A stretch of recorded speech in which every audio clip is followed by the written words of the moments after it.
Então, olha só. Vamos dar um zoom aqui e vamos estar nas hipóteses, ok? Então, veja só. Eu tinha citado algumas hipóteses inicialmente que vieram à minha cabeça ao eu pensar sobre os dados que eu tenho. Então, eu era um paciente do sexo masculino, idoso, que está com falta de ar. E aí eu tinha considerado 4 possibilidades diagnósticas e muito para chamar a atenção que essas 4 possibilidades diagnósticas tinham diagnósticos topográficos diferentes, porque eles se originavam em pontos diferentes da anatomofisiologia do paciente, e também para citar que eram causas muito comuns de dispneia. Aqui vale um reparo do que foi dito com relação a causas muito comuns, que eu acho que é importante que vocês saibam, e a gente tem que ter a humildade de saber que a nossa memória ela não é tão confiável quanto a gente imagina. Quando nós médicos nós construímos uma experiência e um conhecimento acumulado durante os anos que permite que a gente tome decisões mais rapidamente, com base nas experiências que a gente teve anteriormente.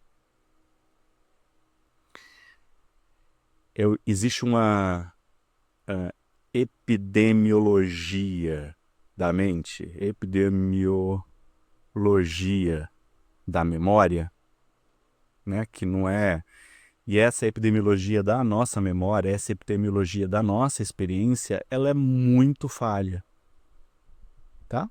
Ela é incompleta, ela é falha e incompleta. Ela é muito útil para agilizar processos, principalmente quando eu tenho pouco tempo para tomar decisões, mas ela pode me levar a erros diagnósticos, erros que podem até ser que não causem nenhum grande problema ao paciente, mas aumenta o tempo de internação, eu aumento os gastos com o plano de saúde, porque eu tenho que pedir mais exames, buscando uma hipótese que eu acreditava ser a mais provável e não é. Então, existe durante esse primeiro momento, ok? Este primeiro momento na avaliação do paciente Hilliard, 2 tipos de viés cognitivo. Viés cognitivo ou de erro, e aqui o viés está como sinônimo de erro cognitivo, muito comum para qualquer profissional, independente da experiência. O paciente, o médico mais jovem ou o médico mais experiente podem e vão cometer esse tipo de erro. O primeiro deles que eu vou contar, que tem a ver com essa memória, essa confiança exagerada na memória que pode nos levar ao erro, chama viés de disponibilidade. Disponibilidade. Que é o seguinte. A hipótese que me vem primeiro à cabeça, porque eu lembro dela mais facilmente, é a mais provável. Essa seria o erro. Então,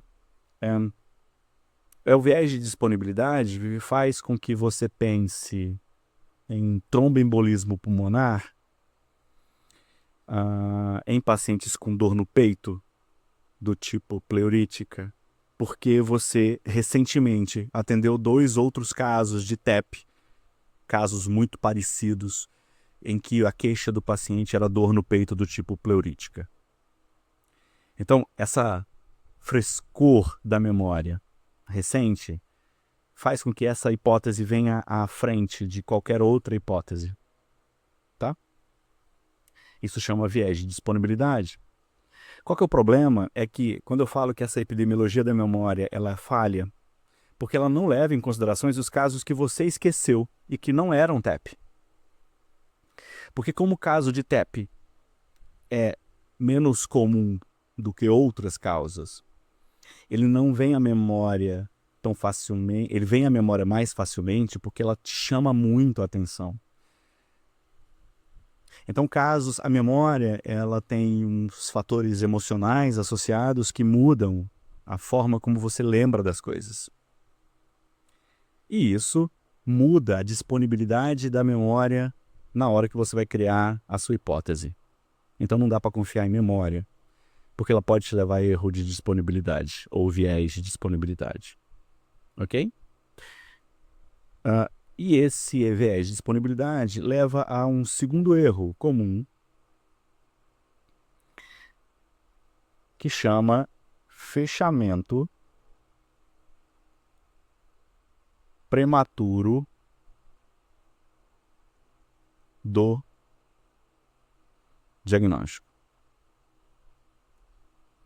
Fechamento prematuro do diagnóstico, que é quando você aceita essa disponibilidade de memória de uma hipótese e como ela vem primeiro à cabeça, você se compromete com essa hipótese e fecha o diagnóstico. Pronto, é isto.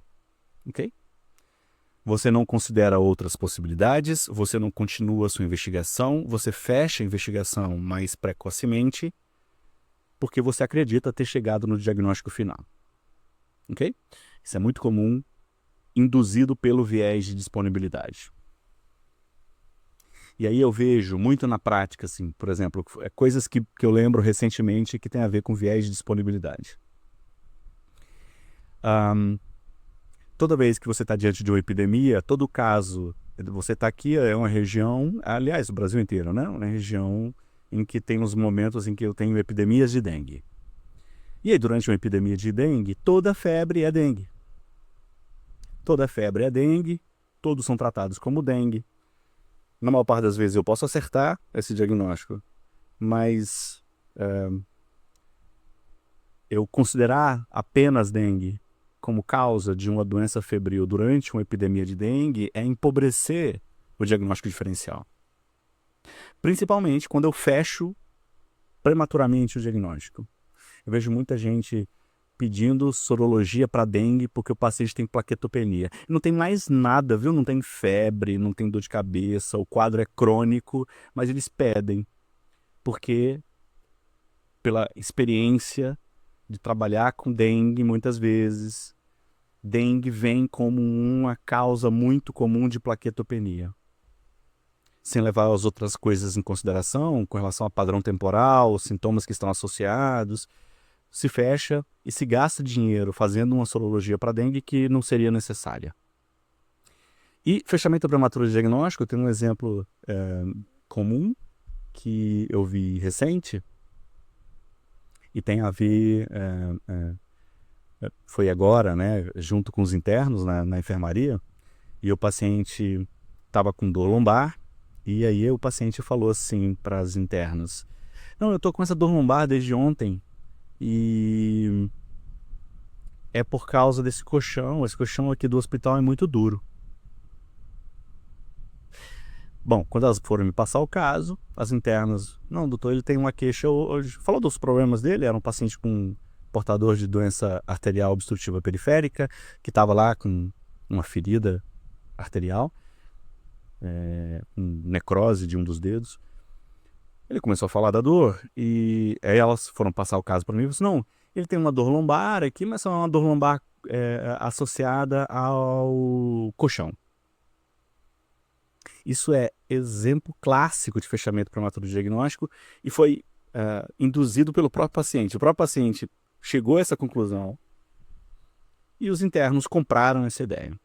E aí eu perguntei, mas tá, quais são as evidências de história e de exame físico de que a dor lombar deste paciente estão relacionadas ao colchão. E elas não souberam explicar. Porque, por causa disso, elas não exploraram a queixa. Elas não descreveram semiologicamente como que é a dor lombar do paciente. Elas não viram o padrão temporal, se era uma dor já antiga que voltou, se é uma dor nova que nunca tinha tido anteriormente. Elas não fizeram um exame físico orientado para o problema de dor lombar e fecharam o diagnóstico dizendo que era simplesmente um problema de colchão.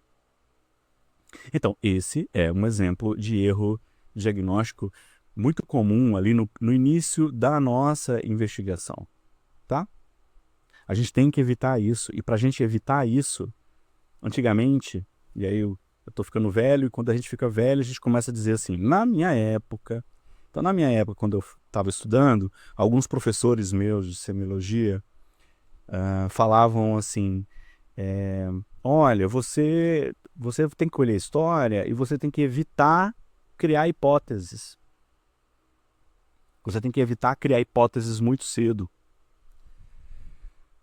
Só que, cara, isto é humanamente impossível, porque é próprio do raciocínio humano que a gente crie hipóteses. É próprio, é impossível que eu não crie hipóteses. Então, eu vou gerar hipóteses, sim. Aliás, a gente faz assim, a gente gera hipóteses. O que a gente tem que entender é, as hipóteses que vieram à minha memória, elas não são melhores do que as hipóteses que eu não lembrei. E por isso que o estudo é continuado. Minha memória é incompleta, eu não sei tudo, eu não vou lembrar de tudo naquele momento, e eu preciso checar fontes, eu preciso ler sobre o assunto, eu preciso estudar novamente. Eu tenho que considerar as outras hipóteses que não me vieram à mente tão fácil como o viés de disponibilidade de prova para mim. E eu não posso me comprometer com as hipóteses que eu dei. Então, eu estou aqui, o Hilliard pode ter pneumonia, insuficiência cardíaca, anemia ou acidose, né? E aí eu não posso simplesmente considerar essas possibilidades e parar a minha investigação e fechar meu tratamento em uma ou outra posição. Eu tenho que ter uma investigação abrangente o possível, principalmente com os instrumentos de investigação que são mais baratos, menos custosos, que é a história clínica, o exame físico, né? Porque os exames complementares custam muito caro para o sistema, custam muito caro para a gente, como cidadão. Está no SUS. Porra, mesmo no SUS. É nós que estamos pagando essa porra, então custa caro. Então, você vai usar os instrumentos que te dão mais, acho que é custo efetivo, né? Que você consegue, é um instrumento barato em que você consegue muita informação útil, que é anamnese e exame físico. Se você fizer uma anamnese e exame físico abrangente, a consideração das hipóteses fica mais próximo do real, né? Até o próximo vídeo para tentar descobrir o que o Hilliard tem. E no próximo vídeo a gente vai falar sobre esses sinais vitais e o que eles podem significar, para eu tentar entender o que de acho que esse véi tem. Valeu, gente. Um abraço.